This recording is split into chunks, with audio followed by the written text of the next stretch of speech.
Hoje o Entre Linhas vai falar sobre um assunto que interessa muito a nossa comunidade aqui de Lajeado e nós vamos falar sobre o Observatório Social e também um projeto muito bacana que está sendo feito por ele. Vamos aprender sobre o Observatório Social hoje no programa que começa a partir de agora.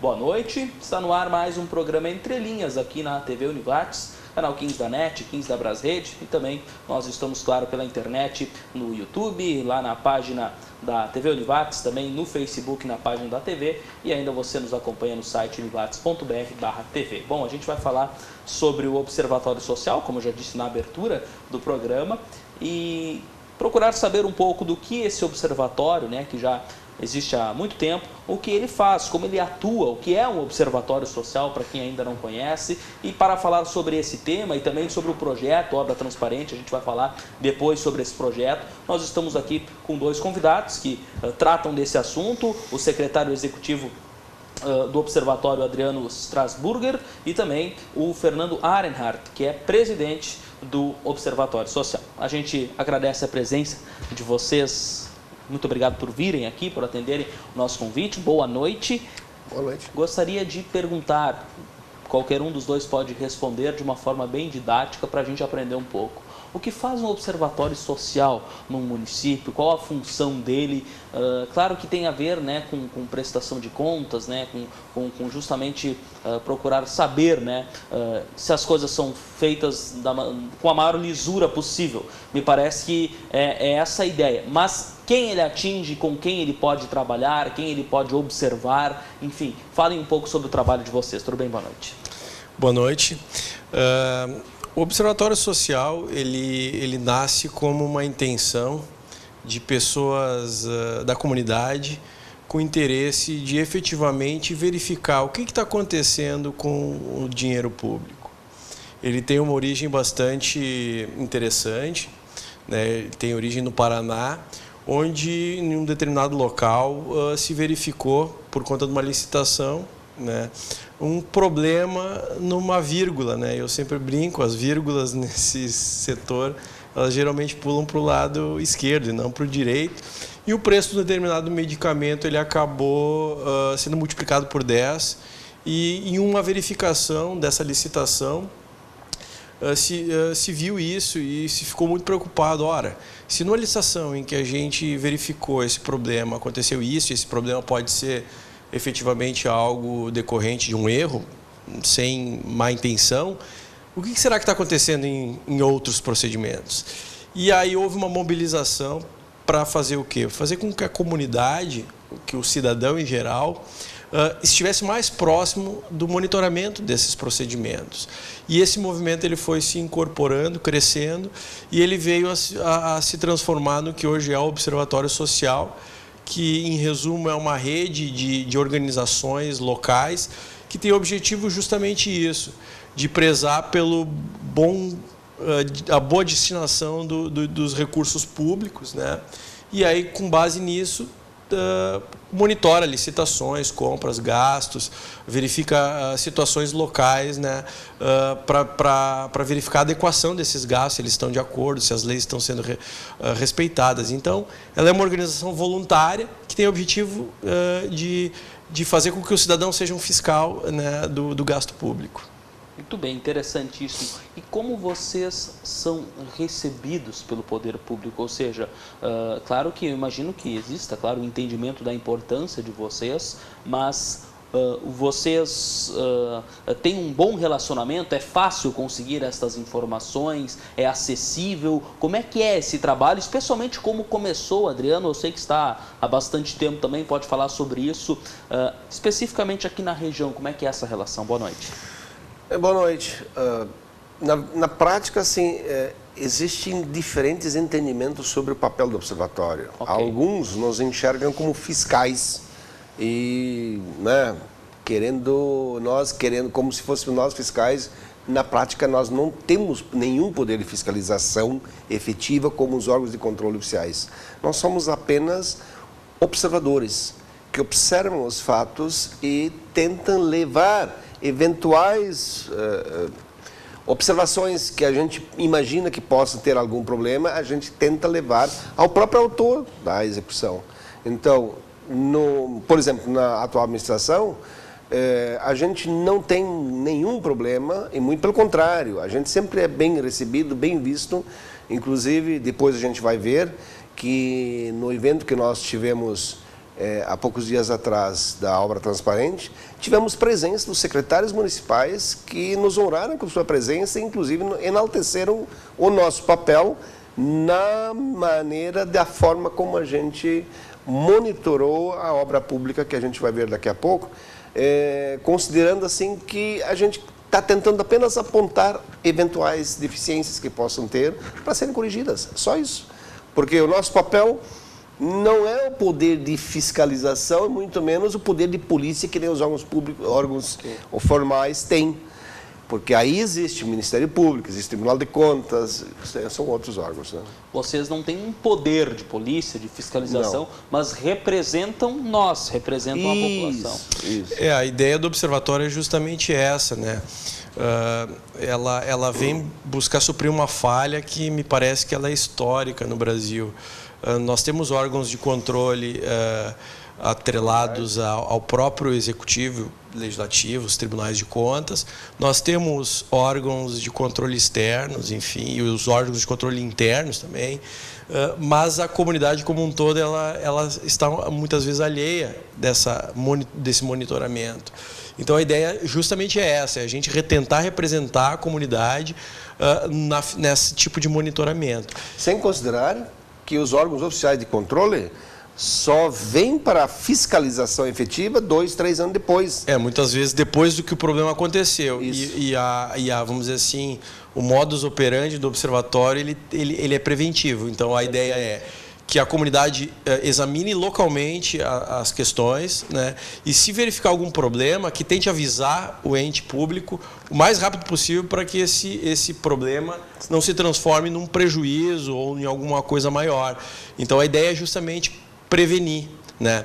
E nesse trabalho, até ajudando a responder um pouco o questionamento inicial, a interação com o poder público ela pode acontecer de uma forma tranquila, se o poder público entender que o observatório é um valor, é algo positivo para o município, e né, na medida em que ele auxilia, né, o próprio trabalho dos controles internos, né, das prefeituras, por exemplo, da gestão, em monitorar, né, problemas que possam acontecer. Mas, em alguns casos, e a gente tem que reconhecer isso, porque existem observatórios em todo o Brasil, a gente já conhece experiências, né, desse tipo. Muitas vezes a administração, por critérios que a gente políticos ou muitas vezes algum problema específico, acaba enxergando como algo nocivo àquela administração, e aí sim a gente tem dificuldade de tratamento. Por quê? Porque o nosso trabalho demanda informações a serem fornecidas pelo poder público. Então, nem sempre é um mar de rosas. Em alguns lugares há embate efetivo, né? E ele é necessário, porque realmente, né, o administrador que entende, né, que o cidadão monitorando o gasto público é um problema, ele tem que ser confrontado, porque não é assim que as coisas acontecem, né? Não é o adequado, o ideal. Existem muitos observatórios sociais, especialmente na nossa região? Sim, na nossa região só temos Lajeado. Só Lajeado. Mas no estado nós estamos hoje com 15 observatórios instalados em funcionamento.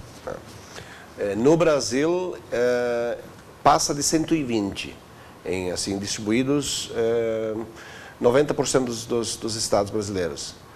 E aí nós temos uma rede desses observatórios que é, grosso modo, gerenciada por Curitiba, onde tem o Observatório Social do Brasil, central de estruturação, de organização, para dar mais ou menos uma atividade ou um formato padrão das atividades que são desenvolvidas pelos observatórios. Importante isso. Então, existe um ponto principal onde Isso. vocês estão ligados Isso. e ali se organiza um Isso. padrão para isso. Até para buscar, eventualmente, algum apoio, alguma necessidade de uma análise mais criteriosa de alguma situação peculiar.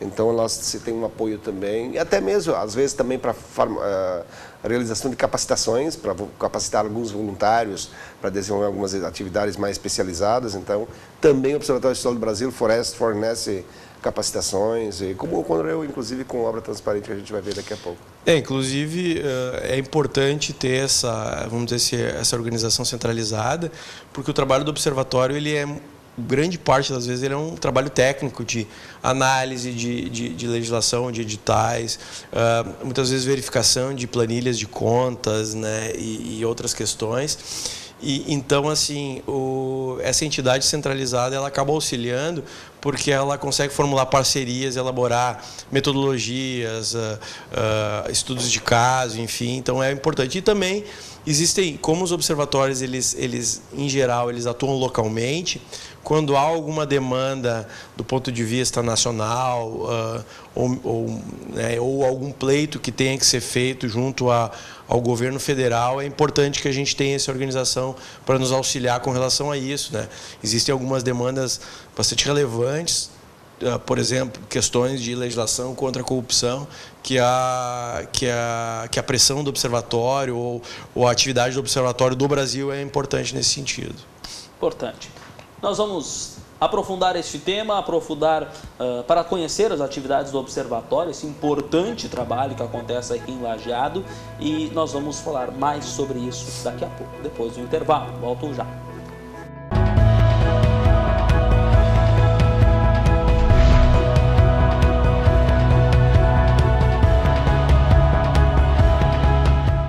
Estamos de volta, segundo bloco, este é o Entre Linhas, aqui pela TV Univates. Estamos conversando sobre o Observatório Social aqui de Lajeado, conhecendo um pouco sobre o que o Observatório faz, e estamos falando sobre isso com o Adriano Strasburger, secretário executivo, e com o Fernando Arenhardt, que é presidente do Observatório aqui de Lajeado. O Observatório existe aqui no município há quanto tempo? Bom, ele começou a ser gestacionado em 2011, pelo que me consta a memória, né? E, inclusive, ele é, de certa forma, filho dessa casa, né? Algumas das reuniões foram feitas aqui na Univates, né? Porque o que acontece? Essa ideia ela veio para Lajeado através da Silvia Greve, né? Que trouxe essa sementinha do observatório. E na época houve a mobilização de entidades, né, representativas da comunidade e longas conversas a respeito da formação, estruturação. E a Univates esteve sempre junto dessa iniciativa, juntamente com a CIL, a Sincovat, enfim, OAB e outros órgãos, né, que são importantes para o observatório por conta da representatividade. Então, formalmente, a gente instituiu o observatório em 2012 e de 2012 até agora, né, a Univates sempre foi parceira do observatório, né, auxiliando, inclusive, nas atividades, né, e tendo participação ativa dentro do observatório.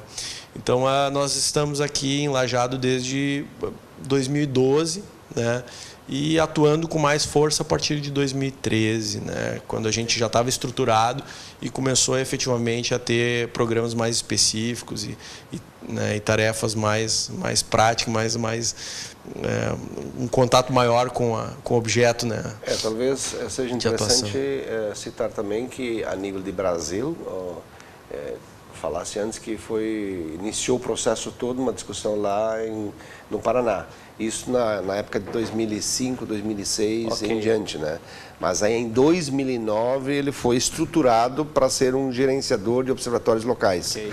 Então de 2009 até 2011 começou toda uma discussão em alguns estados, especialmente aqui no Sul. No Paraná, então, já começou a se criar alguns observatórios em 2009, 2010, e aqui no Rio Grande do Sul, então, mais a partir de 2011 em diante. Foi Santa Maria primeiro, depois nós fomos fomos, de certa forma, pioneiros no Rio Grande do Sul, junto com Santa Maria. Isso. Importante, poxa, esse dado também é importante, né? Foram um dos pioneiros aqui no Rio Grande. O observatório, ele observa Isso. apenas o executivo, o legislativo, apenas órgãos municipais ou outros órgãos que estão no município, mas, por exemplo, são da esfera estadual? Tem essa diferenciação? Como é que é isso? Ou existe observatório fora daqui que observa órgão estadual, que observa órgão federal, talvez lá em Curitiba? Nos explica essa estruturação. Bom, o que acontece? Como nós somos uma organização voluntária, nós temos aquele problema clássico de pernas, né? A gente não tem capacidade de fazer tudo que seria a nossa atribuição. Então, a gente foca nos entes públicos municipais, especialmente no executivo. Por quê? Porque o executivo ele acaba sendo o grande executor, né, o aplicador dos recursos públicos, mas não estaria limitado a isso. Nós temos a atribuição de monitorar não apenas o executivo, mas o legislativo e inclusive o judiciário, né? Agora, acaba sendo focado mais no executivo por essa particularidade. Não há empecilho algum que os observatórios monitorem as licitações, as compras estaduais e federais, mas aí é um problema um pouquinho maior, é mais difícil e não, apesar de não estar impedido, atualmente a gente não tem condições de fazer nesse sentido. Então, se restringe a município. Isso não só aqui, isso é em todos os outros. Em todos os outros. E apenas para destacar, né, o monitoramento de licitações de compras públicas e aplicação do dinheiro público não é a única vertente do observatório, né? Ele iniciou fazendo isso, mas hoje ele tem programas na área de transparência, né? de transparência de informações, uma atuação muito forte, e também uma atuação muito forte na área da educação fiscal, né? No entendimento de que é importante que os nossos jovens e crianças tenham entendimento de que os recursos públicos não são infinitos e que eles precisam ser bem aplicados. Inclusive, a gente teve uma parceria de sucesso com a Univates, né? Promoveu, ano passado, ajudou a promover um curso de educação fiscal junto com o curso de Direito dessa casa. E este ano estaremos repetindo. Então, essa é uma vertente muito interessante do nosso trabalho, no sentido de auxiliar a preparar essas pessoas para entender sobre educação fiscal. Na verdade, quase que um curso de formação de replicadores, né? Isso, exatamente. De criar o cidadão, não diria fiscal, mas o cidadão... Crítico, isso. E analista do que está acontecendo ao seu redor, né? Se nós formos pegar, por exemplo, uma situação hoje que está em voga, uma discussão que está em voga, que é a reforma da Previdência, de certa forma ela tem relação com isso. Nós chegamos num limite, o Estado do Rio Grande do Sul aprova, num limite orçamentário, os estados não têm mais recursos. Então, quando você chega nesse extremo, como qualquer cidadão tem que fazer o quê? Se o problema estivesse na sua casa, cortar e focar os recursos. Então, o observatório ele também tem essa ideia de disseminar isso. Olha, os recursos não são infinitos, né? E por isso eles precisam ser focados e muito bem aplicados, porque é um recurso caro, né? É o dinheiro que sai do bolso de todo mundo. Então, essa é a importância da educação fiscal, de certa forma, formar essa consciência crítica sobre o uso, né, dos recursos públicos. Importante. Saber disso e saber como se organiza. Eu imagino que nessa já é uma boa caminhada, já são aí 2011, 2012 para cá, então são aí 7 anos pelo menos, né? Eu imagino que tenha se encontrado aqui no município irregularidades ou apontamentos que vocês tenham feito. De que natureza são os mais comuns ou são muito variados? O que dá para falar assim, claro que não citando, não dando nome aos bois talvez, mas o que mais... São muito variados. São muito variados. Se me permite, Adriano, o que a gente encontrou como uma coisa recorrente? Procedimentos licitatórios que não seguiam as regras da lei de licitações. Okay. Coisas muito simples, por exemplo... edital de licitação que não incluía dentre os seus anexos o contrato, o futuro contrato. Ou então licitações cujo preço de referência fugia dos preços de mercado. Essas coisas acontecem. Então, o que a gente mais via? Problemas de montagem dos editais. Grande parte deles problemas de redação e copia e cola mal feito, a gente chama assim. Então, nesse sentido, a gente teve uma melhora, né, dos editais do município. Mas, infelizmente, nós já tivemos casos em que a gente verificou e atuou de forte suspeita de direcionamento de procedimentos licitatórios, né, o que é uma coisa grave, e a gente agiu para tentar prevenir que isso ocorresse, e algumas vezes falta de transparência, enfim. Então, assim, a maioria dos problemas está relacionado com isso, com editais muitas vezes não confeccionados da forma adequada, essa é a grande maioria, e pontualmente problemas com possível direcionamento de licitação, ou então talvez falta de transparência com relação a alguma informação relevante. Importante. E no momento que se descobre isso, né, que se constata isso, qual é o procedimento? O que se faz? Se busca esse órgão? Gera, por exemplo, em alguma situação mais grave, gera muita controvérsia, se discute muito, a coisa pode se estender por mais tempo. Como é que se procede? Bom, aqui há um erro grave, aqui está acontecendo uma verificação de vocês que vocês entendem como grave e talvez até em algum momento até de má fé. Como é que procede? Quem procura e como é que é essa relação no momento que é confrontado esse problema? Dentro daquela ideia de prevenção, vamos dizer assim, a primeira coisa que o observatório sempre vai fazer é vir perante o ente público que ele...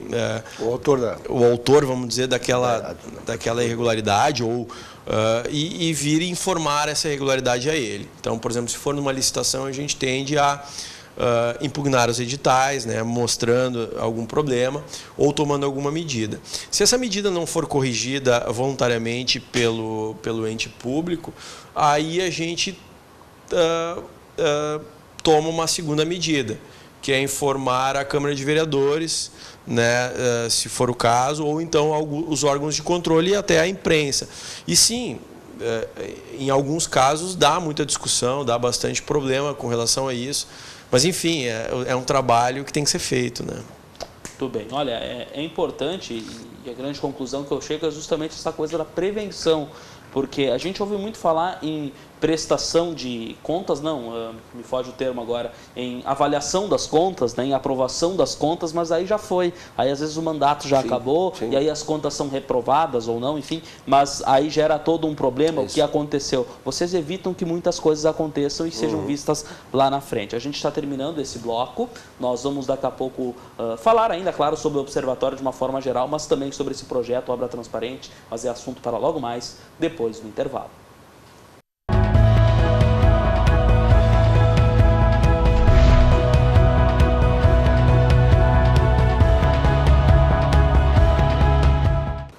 Nós estamos retornando com Entre Linhas, este é o terceiro bloco, você nos assiste pela TV Univates, canal 15 da NET, também o canal 15 da Brasrede, e estamos falando para você que está chegando agora sobre o Observatório Social aqui de Lajeado e também como esses observatórios trabalham em todo o Brasil. Os convidados, Adriano Strasburger, secretário executivo do Observatório Social de Lajeado, e também Fernando Arenhardt, que é presidente do observatório aqui da cidade. Olha, a gente falava que queríamos, né, entrar logo mais na questão do projeto, mas temos aí uma situação que vocês gostariam também de detalhar para nós, que foi uma situação mais delicada, né, o caso da ICOS. Enfim, nos expliquem isso, como isso aconteceu, até para a gente ter noção daqui a pouco de um problema mais extremo que acabou acontecendo e como vocês lidaram com isso.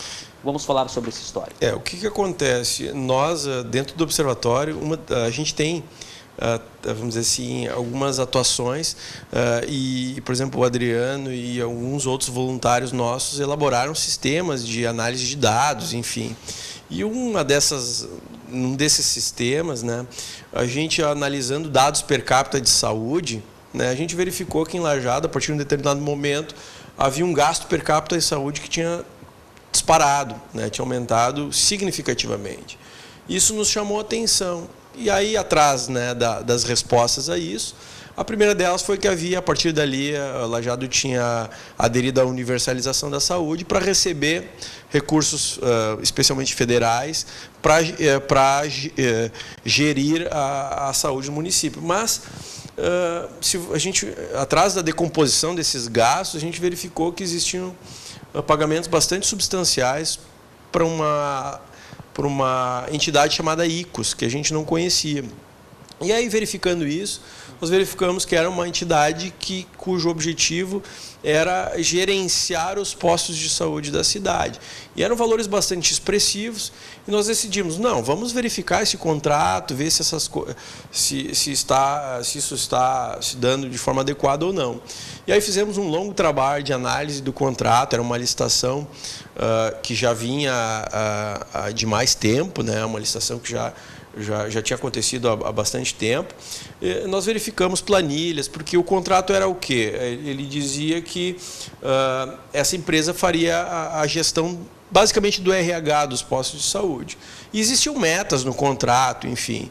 E o que a gente verificou foi isso. Como é que está acontecendo? Inclusive as folhas de pagamento dos profissionais. Solicitamos folhas de pagamento, documentação do município e fizemos um extenso relatório e verificamos problemas no contrato, né, problemas com relação a valores, problemas especialmente com relação ao cumprimento de metas, ou seja, as metas efetivamente acabavam não sendo cumpridas, mas eram colocados justificativos do tipo, olha, o médico não conseguiu ir fazer a visita porque faltou o veículo disponível, meta cumprida. E aí você via um contrato que acabava tendo vários problemas, né? Você não tinha controle de horário, por exemplo, dos prestadores de serviço, né? Existia um risco, inclusive, da forma como a coisa estava sendo gerenciada, risco de passivo trabalhista para a prefeitura, porque caso a ICOS não viesse efetivamente a pagar seus funcionários, eles iriam demandar contra a prefeitura. Então, nós fizemos um relatório, né, e esse relatório acabou sendo enviado, né, solicitado pelo Ministério Público para fazer suas averiguações, e ele também foi, quando houve a troca de gestão, ele foi fornecido para a nova gestão, e ele, de certa forma, serviu de subsídio para que, quando encerrado este contrato, a nova contratação de uma nova empresa para fazer essa gestão se desse em termos melhores, né? Então, esse foi um trabalho que gerou bastante polêmica, enfim, mas bastante gratificante. Por quê? Porque ao longo de todo esse período, né, o município conseguiu efetivamente melhorar a contratação dessa gestão, né, dos postos de saúde, né, enfim. Sim, até porque o nosso papel foi de levantar as questões e avaliar que tinha irregularidades. A partir daí, os procedimentos legais a partir daí, de penalizações, isso aí não é da capacidade do observatório. E não é nem do interesse do observatório. O observatório, claro, ele tem como competência levantar as questões e dar o destinação. Ele liga o alerta. Liga o alerta. Depois, então, se há alguma questão penal ou administrativa, bom, aí cabe aos órgãos competentes, né? Mas a gente fez esse trabalho de levantamento, de análise. E criou bastante polêmica, porque acabou gerando uma discussão relevante na sociedade, a partir da imprensa também, e isso motivou o Ministério Público a não solicitar o relatório. Agora, o que foi feito a partir de então, a gente não tem mais informações, né? Então, uma primeira solicitação do Ministério Público era para avaliar se nessa contratação havia alguma, vamos dizer assim, algum erro do administrador. E, a princípio, isso não foi verificado. É claro que existem outras questões que a gente não tem conhecimento de como o processo se finalizou, mas que podem ser levantados, né? Um contrato, em tese, um contrato mal feito, ele pode vir a causar a responsabilização do administrador que assinou o contrato, mas já está fora da esfera de atuação do Observatório Social. Muito bem. Vamos falar então sobre o projeto. O projeto Obra Transparente, esse é o nome? Obra Transparente. O que é esse projeto? Vamos começar do início. Entre as tantas atividades que os observatórios, de modo geral, deveriam estar realizando, mas aí falta muitas vezes capacidade de voluntários para desenvolver tudo isso. Uma pergunta em meio a isso: quantos trabalham no observatório hoje em dia? Pois é, quantos trabalham? Efetivamente, é uma secretária cedida pela Univates, uma estagiária, de meio turno, vamos dizer assim, de um turno, em vez de 2 diários, é um turno diário, né, que é a própria Unidade Sede, e eu auxilio como secretário executivo, né? E um grupo de voluntários que, em média, nós temos algo em torno de 15 voluntários ativos. Muitos envolvidos, né, cadastrados, aparecem esporadicamente, mas mais ativos regulares. São algo em torno de entre 10 e 15. Só para informação.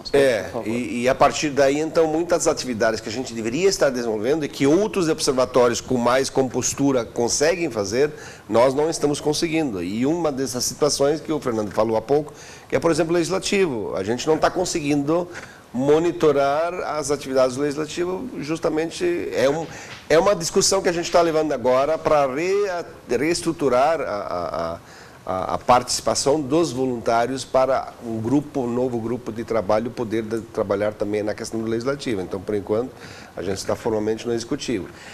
E aí surgiu um novo projeto desenvolvido por uma ONG chamada Transparência Brasil, que fez um convênio com o Observatório Social do Brasil, no sentido de montar um projeto piloto a nível de Brasil para fiscalizar a construção de creches municipais com recursos federais.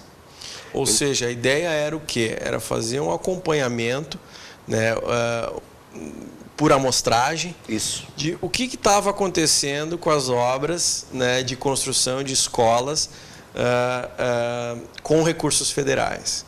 Né, porque existia um projeto bastante grande de construção de escolas, é um projeto de 2013.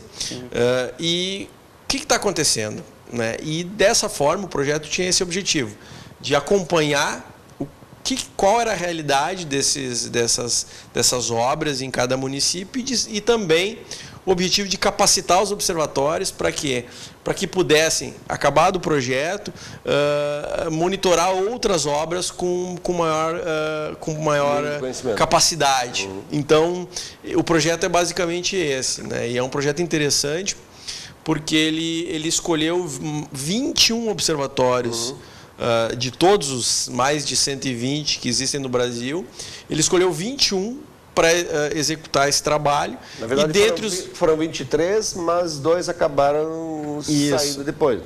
E dentre eles, Lajeado foi escolhido para executar esse projeto. E foi uma experiência bastante interessante para nós. E nós temos 2 obras vinculadas a esse formato de construção com recursos federais. Que são 2 creches, uma de Conventos, que recém foi inaugurada agora, e a de Bom Pastor, que ainda está em andamento. Né? Mas se observou algum problema nas obras para que se chegasse a este projeto? As obras com má qualidade, talvez, com um grande valor? Enfim, o que se observou para se chegar a isso? Em termos de Brasil, havia muita reclamação da má qualidade das construções, das edificações e do gerenciamento dos recursos. E mais, né, Adriano? Havia aquele problema que a gente é notório no Brasil, de que existiam muitos casos em que sequer a obra existia, ou seja, você tem o recurso e a obra não anda, né, ou não acontece. Então, por conta disso que o projeto se iniciou, né, para a gente verificar não apenas a qualidade, mas a existência das obras. O que está acontecendo, né, nesses casos? Pois é, a gente às vezes observa, não aqui na região, mas eu já observei, obras de escolas, de creches, com alicerce lá pronto, e aquilo está há 5 anos, né? Lá parado, 6, futuramente vai ser uma escola do governo federal, e no fim acaba não acontecendo. Então, daqui a pouco para descobrir o que está acontecendo também nestas situações. Né? E o que é interessante, né, é que o agente político, quando há liberação do recurso, ou quando há obtenção do recurso, normalmente isso se torna público, há uma publicidade em cima disso. Olha, o valor do recurso, mas a gente do observatório sabe mais do que nunca que mais importante do que obter o recurso é esse recurso se materializar numa obra, que infelizmente no Brasil, o Adriano vai apresentar alguns dados, né, específicos, né, desse projeto. Infelizmente no Brasil, se você tem um recurso, já é uma alegria, né? A propaganda é grande. Obter o recurso já é um feito,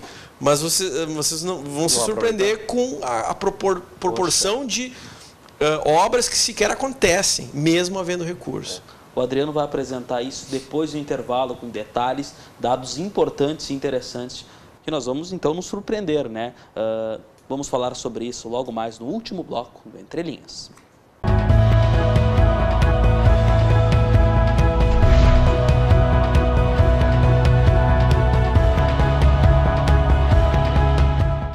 Nós estamos de volta, esse é o último bloco do nosso Entre Linhas, esse papo interessantíssimo com o Adriano Strasburger, secretário executivo do Observatório Social de Lajeado, e o Fernando Arenhart, que é presidente do Observatório aqui da cidade.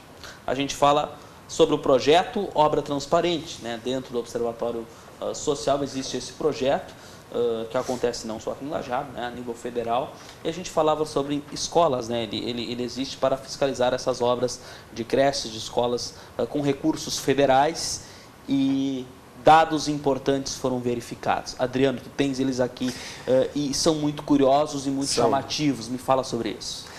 Tem alguns dados assim que impactam, porque quando o projeto começou, ele começou em 2017, para ter duração de 2 anos, até 2019, projeto Obra Transparente, né? Então, teoricamente, está terminando. Na prática, está terminando esse ano, agora, mês que vem, vai ter um evento de fechamento desse projeto. E ele trabalhou basicamente em cima de um projeto criado em 2013 pelo governo federal, chamado Pro Infância, onde foram deslocados recursos federais para diferentes municípios construírem as suas creches.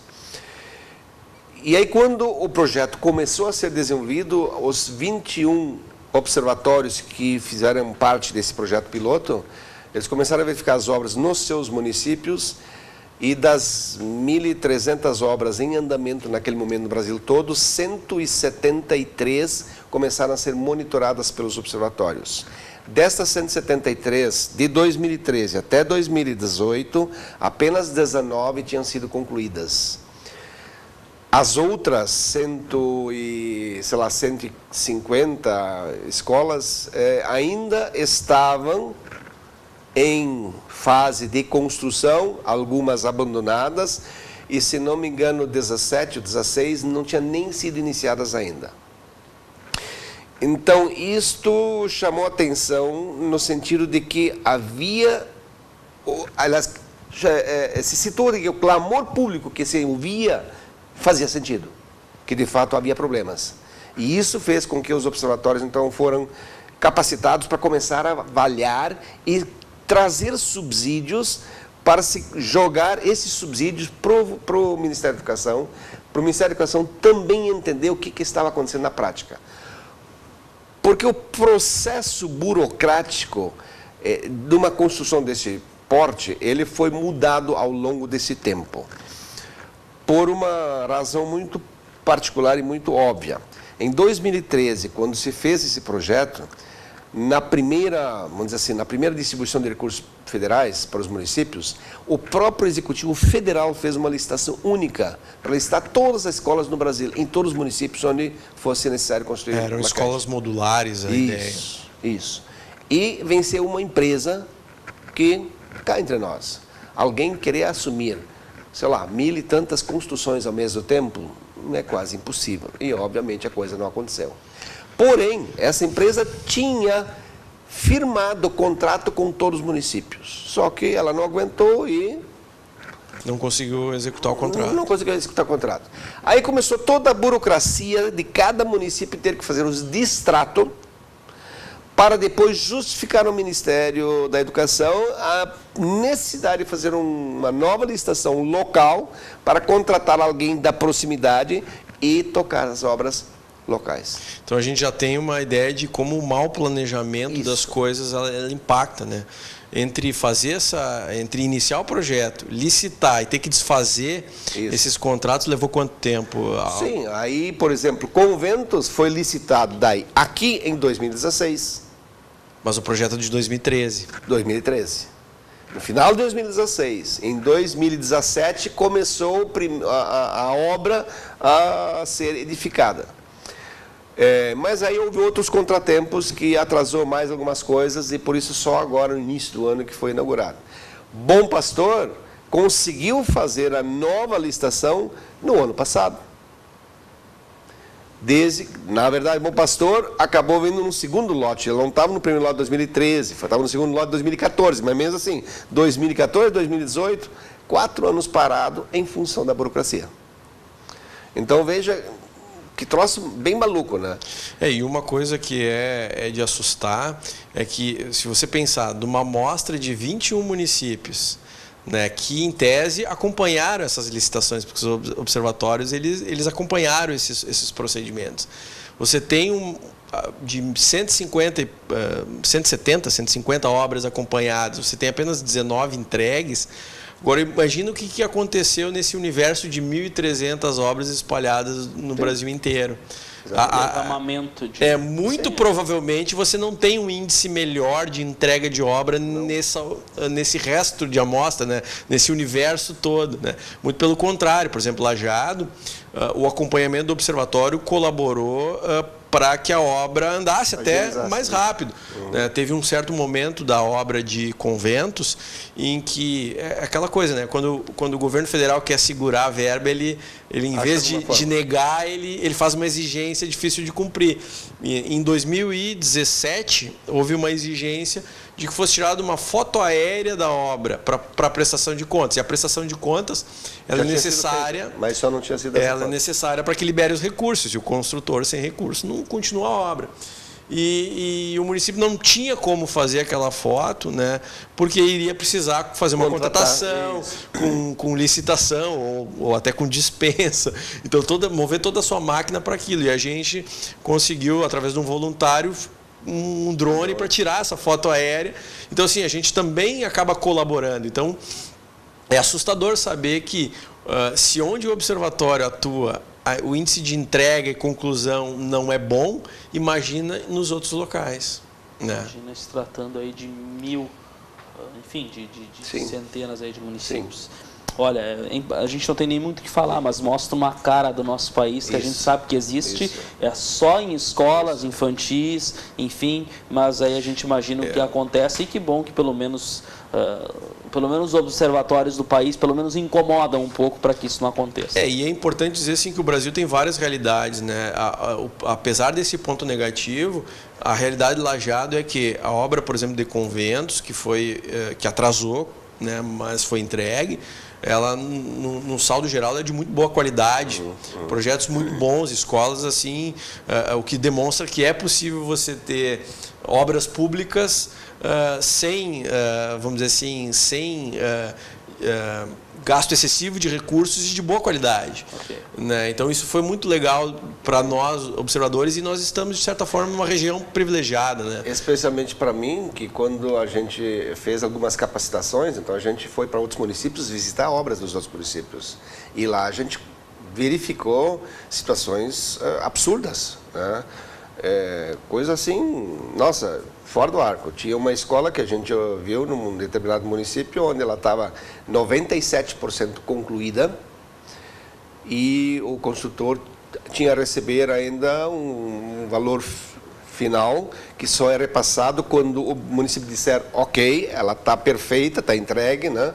Aí ele recebe a última parcela, e o município não conseguiu dar esse ok porque de fato a obra não admitia dar um ok. Tinha inúmeras irregularidades, inclusive salas de aula abaixo do piso externo da calçada. Qualquer chuva, a água entrava nem em vez de sair para fora, entrava na sala de aula e coisa do tipo. Então, umas coisas meio absurdas, assim, mas tinha.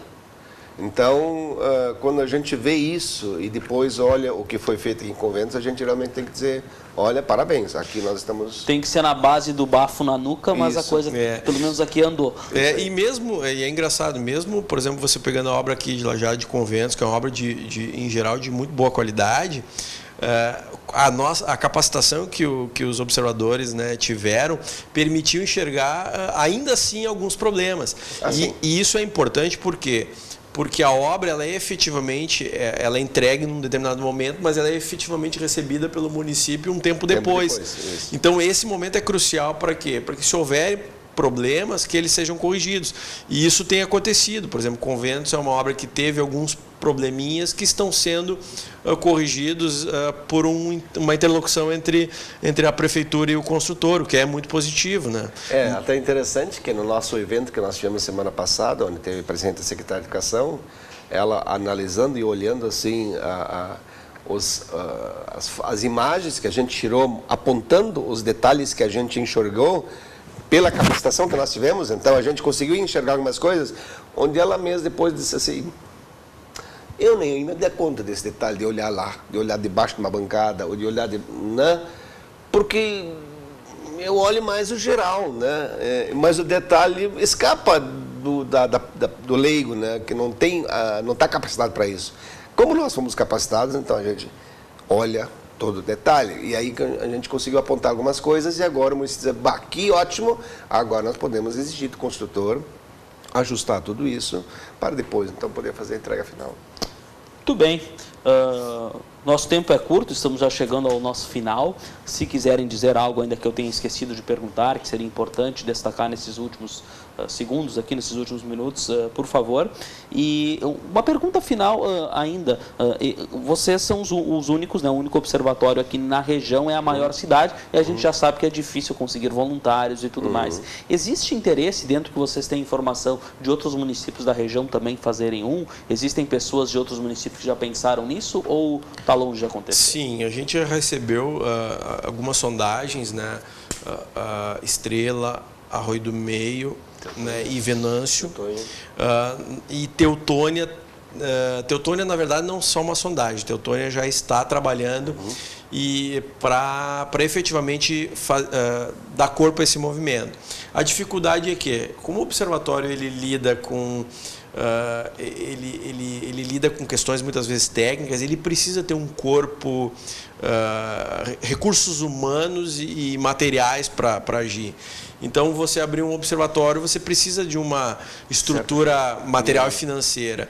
E muitas vezes o voluntariado não consegue arregimentar esses recursos. Então, essas parcerias que a gente forma com o Univates, com a CIL, com o Sincovat, enfim, com a OAB e algumas empresas particulares, ela é fundamental. E Teutônia está tentando isso. A gente ainda está acompanhando esse movimento, dando suporte. E a ideia é que, se tudo der certo lá, talvez das duas uma, ou Teutônia tenha seu próprio observatório, ou daqui a pouco a gente consiga fazer um projeto piloto de regionalização com núcleos, né? Observatório social aqui de Lajeado sendo, vamos dizer assim, uma célula-mãe e tendo núcleos em alguns municípios. Seria uma ideia bacana.